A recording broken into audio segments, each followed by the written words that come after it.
Hey everybody, it's Rob Similcare with Persona, and I'm very excited to have a conversation with one of our Persona panelists today, Chris Fenton, who is the author of a super interesting book called Feeding the Dragon, a story about his career as a entertainment business person in China and some of the lessons he's learned from doing business as an American in China and what it holds for the future of American-Chinese relationships. Chris, nice to have you. How you doing? Hey, it's great to be on. Love the platform and excited to get into some brass tacks with you today. Thank you so much. So, what got you into writing this book, Feeding the Dragon? You had a background as an entertainment executive. You worked for a big Chinese entertainment conglomerate, DMG. You obviously learned some stuff through that experience. What made you sit down and write this book? Yeah, well, I actually sort of talk about it a little bit in the memoir itself, where started in the mailroom at the William Morris Agency, worked my way up to agent, and represented a lot of storytellers, whether it was writers, directors, producers, even actors. And I learned the art of storytelling through their eyes and through helping them navigate the business. And of course, I absorbed some of that. I still think they're the best storytellers out there, but I got relatively good at thinking of how to construct stories myself. I had written something when I was in college as a manuscript. It never got published, but 20th Century Fox bought it as a movie. They never made it, but it was an interesting sort of, oh my God, I got paid to write something. So Yeah. some other, I was thinking down the road, I was definitely going to try to tackle another book, but I was looking for what is that fodder? Because writing a book, and we talked about this before, there are so many people that have written books. It's crazy to me because all I know is it's really hard to sit in front of a typewriter or a computer and just start spewing out a story on the page. And even when you're done with it, it still needs to get edited and redone and Oh, redone. yeah. You suddenly are throwing out half of it. You just have to be super motivated. You need the kind of motivation in a story you want to bring to life on the page in terms of it really readjusts your lifestyle for a little bit. For instance, I didn't sleep for probably 6 weeks because I was Mhm. so excited to get to the next part of the book and the next part and the next part. And it was amazing how fast I wrote it. In fact, my publisher gave me a deadline that I beat by like 8 months, but I just knew where I was going with it. I was super excited about it. And really the thematic of what I wanted to put on the page was just how colorful and chaotic the pre-adolescence and adolescent stage of capitalism between the US and China was, and bring to life all those characters and all those crazy anecdotes. And then, as we talked before, and we can get into it, the whole thematic and the moral of the story changed in October of 2019, where I really wanted to show all that great fun, entertaining anecdotes and color and how we got there. But then I wanted to bring into light, whoa, we might have done some things wrong, and here's what we need to think about for the future. Right. So in October of 2019, you're talking about the incident that anyone who's been paying attention to U.S.-China relationships would remember, which is when Daryl Morey, the now former general manager of the Houston Rockets, he sent out a tweet, basically saying, "Hey, we need to, get behind the protesters in Hong Kong." It was a pro-democracy, pro-Hong Kong protester tweet, which, caused a tremendous amount of friction in the NBA's relationship in China. They were basically kicked out of China for a period of time. At the time the tweet was sent, there were exhibition games that were about to happen. LeBron James and the Lakers were in China about to play. So there was a massive amount of fallout from that, which the NBA has largely recovered from since then, it seems. But there's still a long legacy. You're someone who worked in entertainment. You worked in that environment. When you saw that happen and the reaction, what was your first thought as to what Daryl Morey had done? Yeah, well, first of all, just to bring you up to speed on the NBA in China, right now, so Daryl Morey resigned from the Houston Rockets, but then because he's such a good GM, was picked up by the 76ers. Right. And I think the 76ers just flat out were like, hey, this guy's great. Who cares about China? We want him on there. To Sure. date, you still don't have the NBA on broadcast network in China. It's still off. You have lots of their partners that are gone, never to come back. So it's a really, really damaging punishment that they had for something that occurred October 2019. Now, all the teams are playing games on Tencent on streaming, but they're not on broadcast. So way lower as far as revenue potential and all that other kind of stuff. And then the one team that still isn't to be found anywhere is where Daryl Morey is right now, the Philadelphia 76ers. So it's really interesting. So anyway, to go back to October 2019, I was at a soccer game of my son's, and I saw this tweet come up from Daryl Morey. Somebody sent it to me. I wasn't even on Twitter at the time. And I thought to myself, oh my God, I don't know who the guy is, but he's the Houston Rockets GM, and he just tweeted out support for Hong Kong. And immediately what I thought was, that's going to be a problem for the NBA in China, like flat out. And I said that to a couple of dads that were standing next to us, and they were like, well, why is that? And I just said, because Hong Kong's super sensitive right now, and the CCP is not going to like that. And they even said, well, is Twitter on in China? I was like, doesn't matter. They censor us all over the world. You can't say that stuff.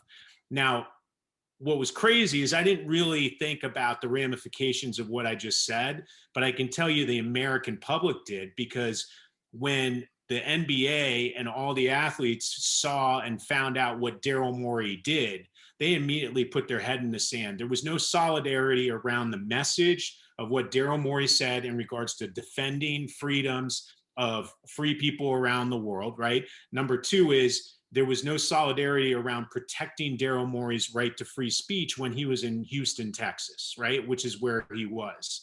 And the sentiment of the American public, as they found all the people involved with the NBA and the NBA partners put their heads in the sand over such a really American issue, it brought up this whole idea that, wow, the NBA is pandering to this market just to get in. This is crazy. Like, fight for these people, like say, hey, Daryl Morey, you have a right to say that. And Hong Kong people, you have a right to protest, but no one did. And that was the moment where I got punched in the nose. And I was like, oh my God, like I was doing that for 20 years too. Like all this stuff has been adding up.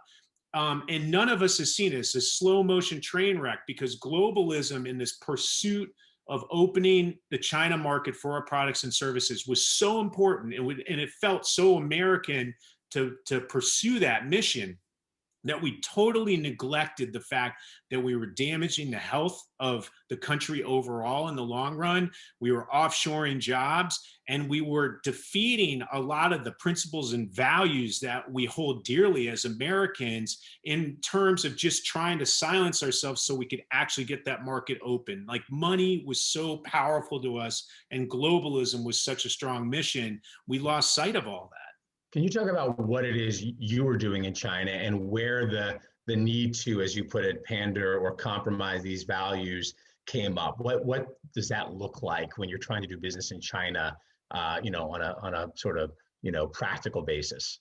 Well, so promoting the book has been interesting during COVID, because most of the television I do now is down here in my screening room in Manhattan Beach, California. So I constantly always have over my shoulder the Looper trailer, the Chinese Looper trailer, where you can see Summer Ching, who's the Chinese star of that movie. And then Iron Man 3 is the other one back there. I think I got Blockers, which has nothing to do with China, but I love that movie. It was fun to make.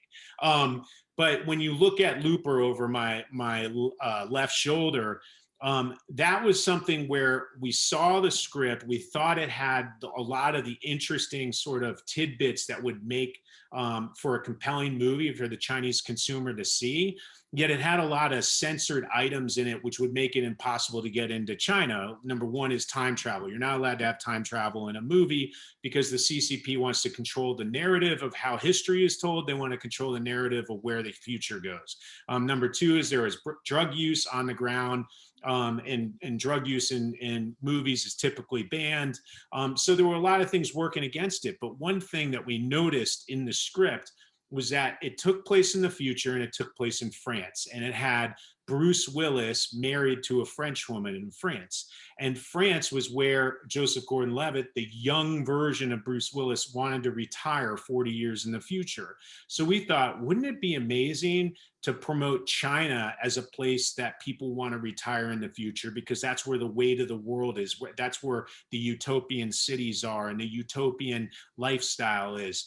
And we convinced the filmmakers to take the future in the movie out of France, move it to China, and showcase China as this gleaming country where everybody wants to be. And in fact, we worked with the municipal government of Shanghai to design their city of the future, something that would be a showcase 40 years ahead of time. We did all kinds of different things in the movie itself in regards to promoting China. It was essentially like, if you know, brand integration in a television series or in a movie, where they actually incorporate a particular brand into the dialogue or into the background, something deeper in the story relevancy than just like a can of Coke on a shelf. They actually have the characters talk about it. That's sort of what we did with China. We brand integrated China into the movie to get it in. Yep. No, it makes sense. And so you had to make it palatable at the end of the day to the censors, to the people who are going to be looking at this and saying, is this okay? Is this not okay? What do you think, Chris, looking ahead? I mean, you've got a complicated U.S.-China relationship in the future, complicated by COVID, and what accountability should or shouldn't be given to China for the spread of this virus. You've got the ongoing cultural issues that the Daryl Morey situation highlighted. Where do you see this going? If you were advising the Biden administration on how to deal with China in the next 4 years, what would your advice be? Well, the number one thing that I'm out there trying to do is I'm trying to be on platforms that are both on the left and the right, because to tackle China, this is a nationwide issue. We need a unified front to do it. So this is not a red or a blue issue. And quite frankly, I look at China as a serious challenge facing the country, probably our biggest challenge facing the country, and something that could actually unite a very bifurcated country right now. Mm-hmm. In a way, there's a bit of a silver lining. That's the way I get it in my head. So I feel hopeful. If I'm Biden, I'm actually trying to figure out how do we create solidarity in different industries and with different countries, right? Because for lone wolves, like back in the Daryl Morey crisis, there was a lot of congressional members that were getting on LeBron James. You need to say something. You need to stand up for what's right, blah, blah, blah, blah, blah, blah. But if LeBron James does that, he's just a sacrificial lamb. He's a lone wolf. He gets thrown out of the China market. Any game he's in never gets televised there. All the endorsements he has get wiped out. And essentially, they just replace it with the next person, right? So LeBron James does something that Senator Marco Rubio is excited about and says, hey, LeBron, you did the right thing. But LeBron is going, well, I just lost $50 million.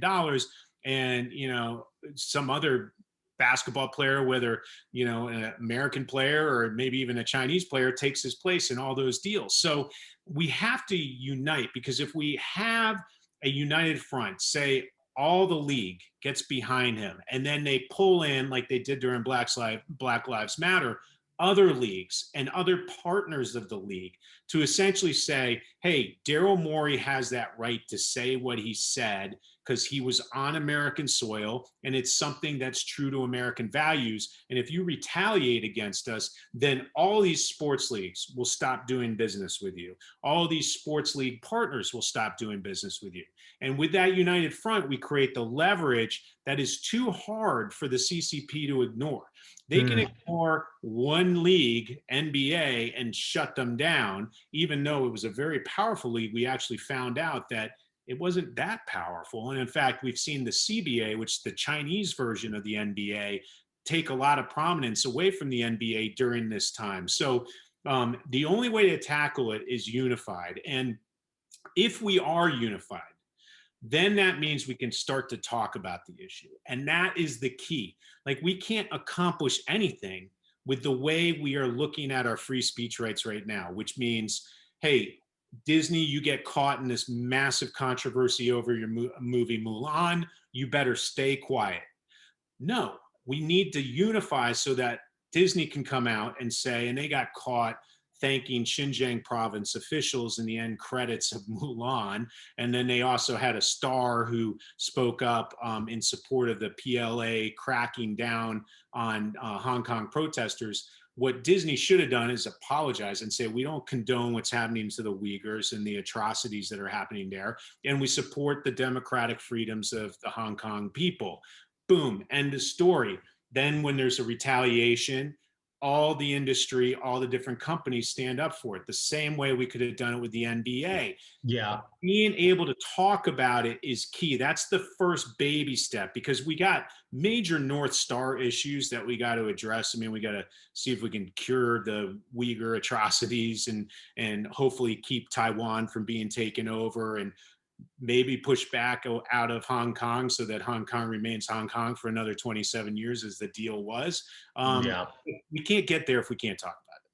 Well, it seems, and your point about uniting, I mean, we need to unite on so many things in this country. There are common enemies, whether it was the COVID virus or, Russia or, any number of, real or perceived enemies. And none of them have worked, right? At least not since 9/11. Nothing has really been able to unite this country. And even now, some of the things that need to happen, look at the free speech issue, right? What the tech companies are doing to silence speech, arguably on a necessary basis for, incitement of violence and things like that, but further sort of driving us apart. And frankly, how much is that really just playing into China's hands when they see the struggles that we're having in our own democratic function, the backlash that we're now seeing when it comes to free speech and the silencing of certain, parties and people here and far, whether it's far right or other.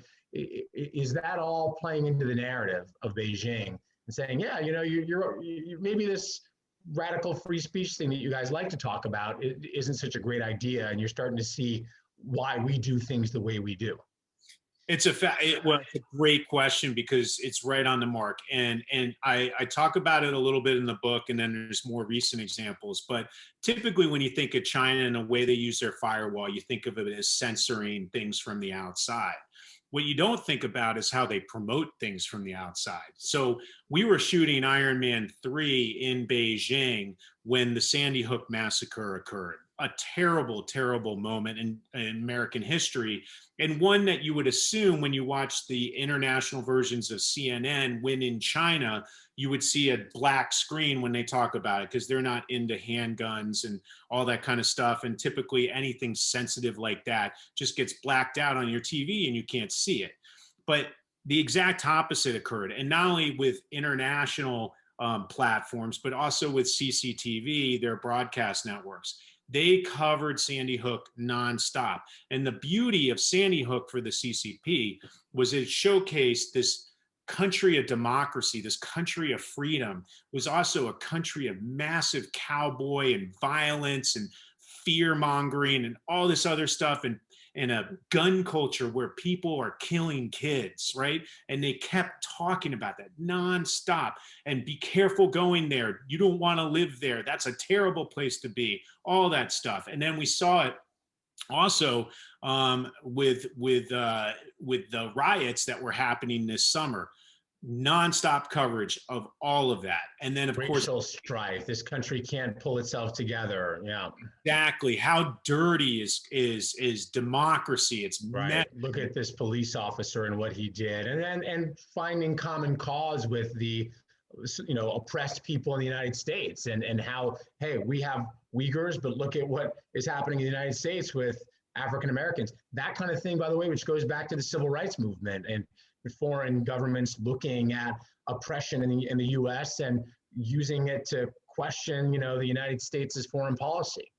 Yeah, no, it's 100% right. And it's a little bit of a double-edged sword. They're very careful about when they show uprisings and things like that because they don't want that to seep into their populace in the Mm, wrong way. yeah. It's so obvious a black and white, or not to use that symbolically, but like a cut and dry issue, right? Or, January 6th, essentially this attempt to, the way they play it is this was an attempt to overthrow the American government by all these rebels, and they have a government that they don't agree with, and democracy is not working for the people, and that's what happened. And that's the craziness. In fact, House of Cards, which was never monetized in China, right? They never officially got it in there so that the studios that made it and spent the money to make it could make money back from China. But the CCP allowed it into the black market areas, and they allowed it to like proliferate all over the country. I mean, House of Cards was a massive hit over there. And you go, well, why was that? What did they want House of Cards being watched so much for? Well, they wanted it to be watched a lot because it showed how messy and dirty the American system of government was. And they thought it would make their people feel like communism and their leadership was the best way to go. Yep. A cautionary tale, right? You don't want this. It's not so great. Be happy with what you've got. Exactly. Well, it's a fascinating topic, Chris. I think your book is more relevant today than ever. We could talk about it all day long, and I'm for those who want to connect with you, who want to tap into your knowledge of China, they can find you on Persona. You can search for Chris at personatalks.com. Just search for Chris Fenton. He's happy to answer your questions there, and there's a lot more questions. I'm sure they're going to become relevant in the months and years ahead when it comes to the US and China. Chris, thank you so much. Thanks for the time. Hey, a pleasure, and thanks for making such a wonderful platform. Really appreciate it. Thank you.